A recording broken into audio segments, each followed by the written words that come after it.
Assalamualaikum warahmatullahi wabarakatuh. Selamat pagi dan salam sejahtera untuk kita semua. Bagaimana nih kabar kamu hari ini? Ibu doakan semoga selalu dalam keadaan sehat walafiat dan selalu dalam lindungan Allah yang Maha Kuasa. Perkenalkan, nama Ibu Sri Retno Wulandari. Ibu biasa dipanggil Ibu Retno. Untuk kelas 8, Ibu mengajar mata pelajaran Bahasa Indonesia, yaitu dari kelas 81 sampai 85. Nah, untuk pelajaran Bahasa Indonesia, Ibu biasa menggunakan 2 buku aja. Yang pertama, itu kamu harus menyediakan buku catatan Bahasa Indonesia. Yang kedua, buku PS dan buku PR digabung menjadi satu. Materi kita di kelas 8 untuk semester 1 ini kita akan belajar 5 bab. Yang pertama, kita belajar tentang teks berita. Yang kedua, kita belajar tentang iklan dan poster. Yang ketiga, kita belajar tentang teks eksposisi. Bab keempat tentang puisi, dan bab kelima yaitu teks eksplanasi. Baiklah, untuk pertemuan kita yang pertama ini kita masuk ke bab 1 yaitu tentang teks berita.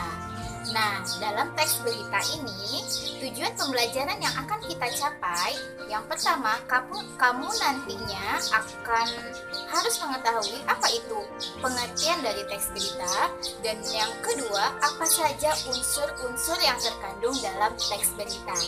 Nah, untuk penjelasan lebih lanjut, silakan tonton video berikut ini. Pembahasan kita hari ini adalah mengenai teks berita. Pernahkah kalian mendengar, menonton, atau membaca suatu informasi berkaitan dengan suatu peristiwa? Jika iya, itulah yang disebut dengan berita. Lalu, apa sih yang dimaksud dengan berita?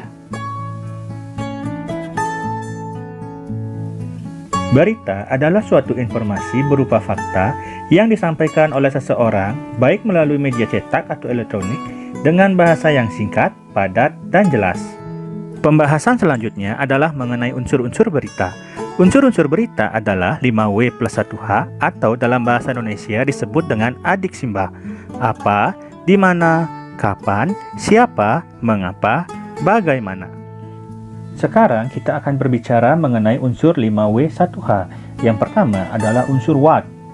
Peristiwa apa yang terjadi? Misalnya padatnya pelabuhan Merak.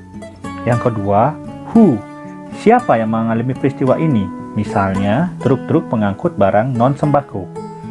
Where, di mana peristiwa terjadi? Misalnya, di pelabuhan penyeberangan Merak. When, kapan peristiwa itu terjadi? 10 hari menjelang Lebaran. Why, kenapa atau mengapa peristiwa itu terjadi? Misalnya, adanya larangan melintas bagi truk non-sembako pada tanggal yang telah ditentukan. How, bagaimana? Bagaimana proses terjadinya peristiwa? Proses tersebut menyebabkan antrean truk di pintu masuk kapal. Nah, sekian materi kita hari ini tentang teks berita, pengertian dan unsur-unsurnya.